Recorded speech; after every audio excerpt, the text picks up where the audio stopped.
Halo, perkenalkan nama saya Eltia Roderna Manik, saya dari kelas 11 IPA 2, dan di video kali ini saya akan menjelaskan perjuangan mempertahankan negara kesatuan Republik Indonesia secara fisik maupun diplomasi.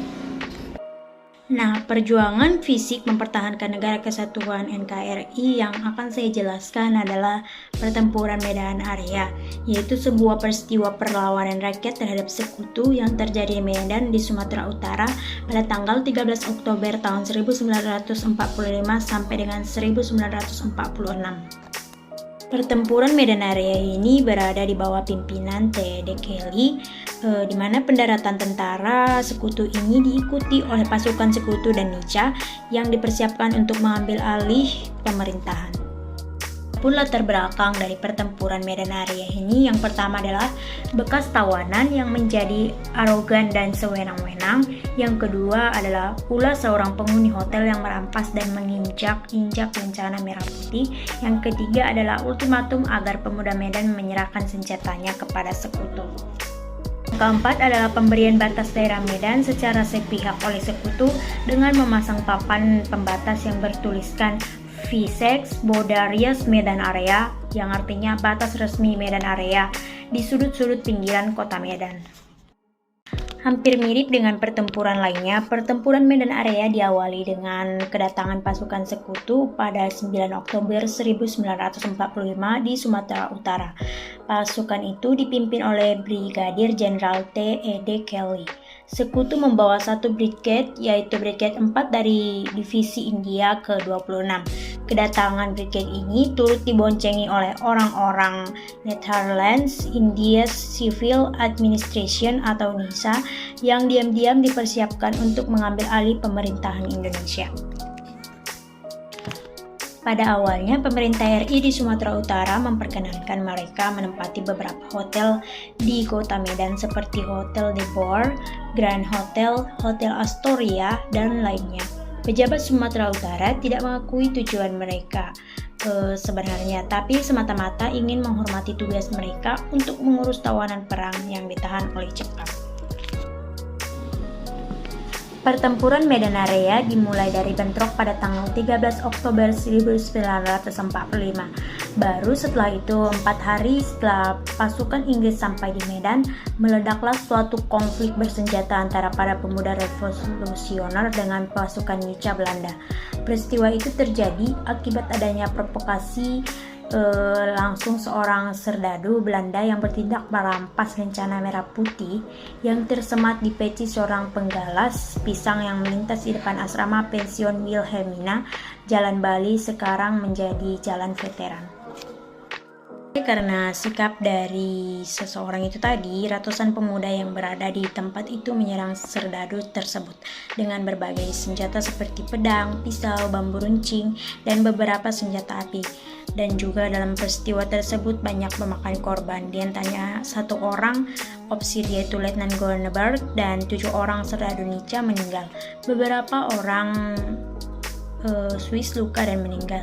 96 orang serdadu Nica luka-luka, termasuk seorang laki-laki sipil dan 3 orang wanita. Sedangkan pihak Indonesia gugur 1 orang, atau menurut prasasti yang didirikan 7 orang. Dan luka berat 1 orang. Lokasi pertempuran ini berada dekat dengan pusat pasar. Nah, kemudian pada tanggal 16 Oktober 1945, tengah hari setelah hari sebelumnya, terjadi peristiwa Siantar Hotel. Bejo bersama pasukan selikurnya menyerang gudang senjata Jepang di Pulau Bryan untuk memperkuat persenjataan. Setelah melakukan serangan terhadap gudang perbekalan tentara Jepang, Bejo dan pasukannya menyerang markas tentara Belanda di Glugerhong dan Helvetia, Pulau Bryan. Dalam pertempuran yang berlangsung malam hari, pasukan Bejo yang menyerang Helvetia berhasil menewaskan 5 orang serdadu KNIL. Serangan yang dilakukan oleh para pemuda di Jalan Bali Bejo tersebut telah menyetakan pihak sekutu atau Inggris. Mereka mulai sadar bahwa pemuda Indonesia telah memiliki persenjataan dan semangat kemerdekaan yang pantas diperhitungkan. Kemudian pada tanggal 23 Oktober 1945, pasukan Inggris juga melakukan penggerebekan dalam kota Medan dan sekitarnya. Dalam penggerebekan tersebut, mereka berhasil mendapatkan 3 pistol, 1 senapan, 1 granat kosong, 2 ranjau rakitan sendiri, 6 granat tangan, 3 senapan 3 kaki, 36 pedang, 10 pisau, dan 4 detonator listrik dan 6 tombak. Kemudian pada tanggal 1 Desember 1945, pihak sekutu memasang papan-papan yang bertuliskan Fixed Boundaries Medan Area di berbagai sudut pinggiran kota Medan. Sejak itu istilah Medan Area menjadi terkenal. Tindakan pihak Inggris tersebut dianggap sebagai pelanggaran kedaulatan dan tantangan bagi para pemuda. Pada saat yang bersamaan, Inggris dan Nica melakukan aksi pembersihan terhadap unsur Republik Indonesia yang berada di kota Medan. Pada tanggal 2 Desember 1945, 2 orang serdadu Inggris yang sedang mencuci truknya di sungai dekat kampung Sungai Sengkol yang sudah diserang oleh TKR, kedua serdadu Inggris tersebut tewas, 2 buah senjata dan truknya dirampas. 2 hari kemudian, seorang pria Inggris tewas terbunuh di sekitar Saintes, yang akibatnya pasukan Inggris terus-menerus melakukan patroli di sekitar Medan Area dan mereka mulai bertindak kasar. Kemudian pada tanggal 6 Desember 1945, tentara Inggris datang mengepung gedung bioskop Orange di kota Medan. Mereka kemudian merampas semua film di gedung tersebut. Tindakan tentara Inggris itu menyebabkan para pemuda segera mengepung gedung bioskop dan sehingga timbul pertempuran kecil dan berakhir dengan tewasnya seorang tentara Inggris. Kemudian pada tanggal 7 sampai dengan 9 Desember 1945, siang dan malam hari di mana-mana asrama tentara Inggris India atau Nica diserang oleh pemuda dan TKR. Akibat serangan tersebut pada tanggal 10 Desember 1945, tentara Inggris ataupun Nica menyerang markas TKR di Delhi Tua atau Two Rivers. 3 hari kemudian, Brigadir Jenderal T.E.D. Kelly kembali mengeluarkan senjatanya kepada tentara sekutu, dan barang siapa yang memegang senjata di dalam kota Medan dan 8,5 km dari batas kota Medan dan melawan akan ditembak mati. Kemudian pertempuran berkobar selama 2 hari dan akhirnya pasukan Inggris menarik pasukannya dari Tanjung Morawa. Walaupun begitu, pasukan sekutu terus melakukan razia di dalam kota. Akibatnya pada pertengahan April 1946, markas divisi 6 dan juga seluruh stafnya dan kantor gubernur Sumatera Utara dan semua jawatan-jawatannya pindah ke Pematang Siantar. Adapun dampak pertempuran Medan Area ini yang berakhir pada tanggal 15 Februari 1947 pukul 24.00 setelah ada perintah dari Komite Teknik Gencatan Senjata untuk menghentikan kontak senjata. Setelah itu Panitia Teknik Gencatan Senjata melakukan perundingan untuk menetapkan garis demarkasi yang definitif untuk Medan Area. Dalam perundingan yang berakhir pada tanggal 10 Maret 1947 ditetapkan suatu garis demarkasi yang melingkari kota Medan dan daerah koridor Medan Belawan. Panjang garis demarkasi yang dikuasai oleh tentara Belanda dengan daerah yang dikuasai oleh tentara Republik seluruhnya adalah 8,5 km.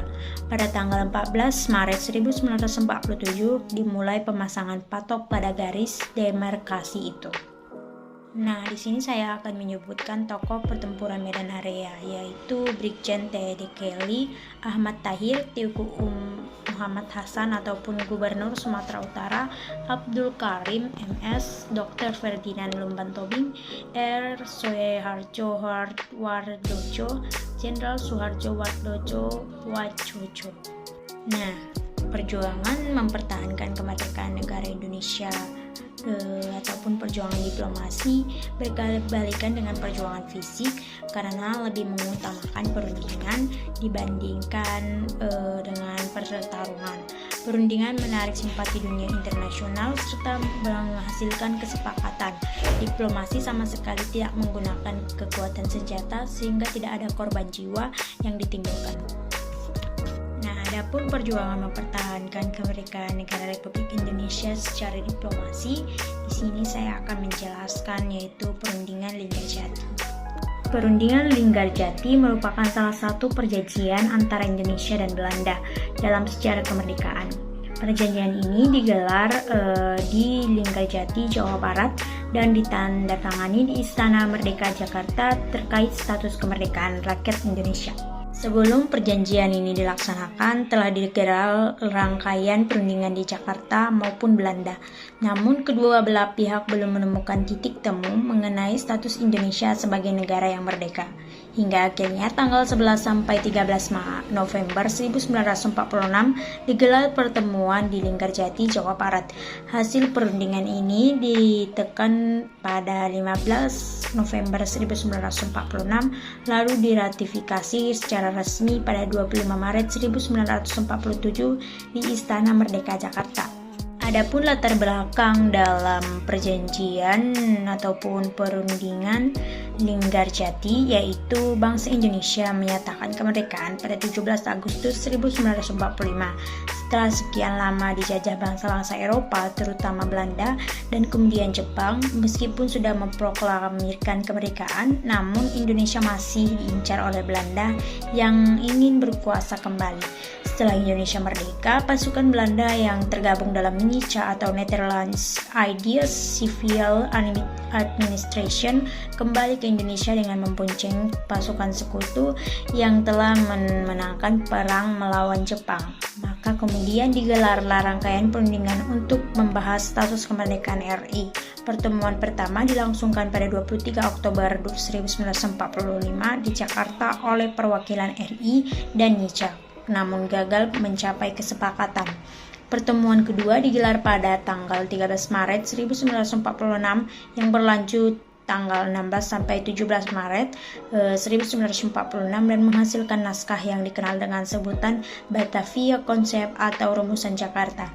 Naskah ini adalah nota kesepahaman untuk menginjak fase perundingan berikutnya. Delegasi Belanda dalam pertemuan itu adalah Perdana Menteri Profesor Dr. Insinyur W.C. Charmer Haron, sedangkan wakil Indonesia dipimpin oleh Sultan Syahrir. Pihak Inggris ataupun sekutu bertindak sebagai penegak yang diwakili oleh Sir Archibald Clarke. Hana Sution dalam buku Sekitar Perang Kemerdekaan periode Linggarjati 1994 mengungkapkan bahwa perjanjian tersebut telah disepakati melalui rumusan naskah persetujuan pendahuluan yang ditandatangani oleh Sultan Syahrir dan Hubertus dan Van Mock ataupun Gubernur Jenderal Hindia Belanda terakhir pada 30 Maret 1946. Adapun isi dari perundingan Linggarjati yang dilangsungkan selama 3 hari yakni hingga tanggal 15 November 1946 yang membuahkan kesepakatan bersama. Abe Lafian melalui buku menelusuri jalur Linggarjati diplomasi dalam perspektif sejarah 1992 memaparkan perjanjian tersebut disepakati pada rapat penutup pukul 13.30. Adapun isi dari perjanjian Linggarjati adalah sebagai berikut. Yang pertama, Belanda mengakui secara de facto Republik Indonesia dengan wilayah kekuasaan yang meliputi Sumatera Utara, Jawa, dan Madura. Yang kedua, Belanda sudah harus meninggalkan daerah de facto paling lambat 1 Januari 1949. Nah, yang ketiga, Republik Indonesia dan Belanda akan bekerja sama dalam membentuk negeri Indonesia Serikat dengan nama Republik Indonesia Serikat ataupun RIS, yang salah satu negara bagiannya adalah Republik Indonesia.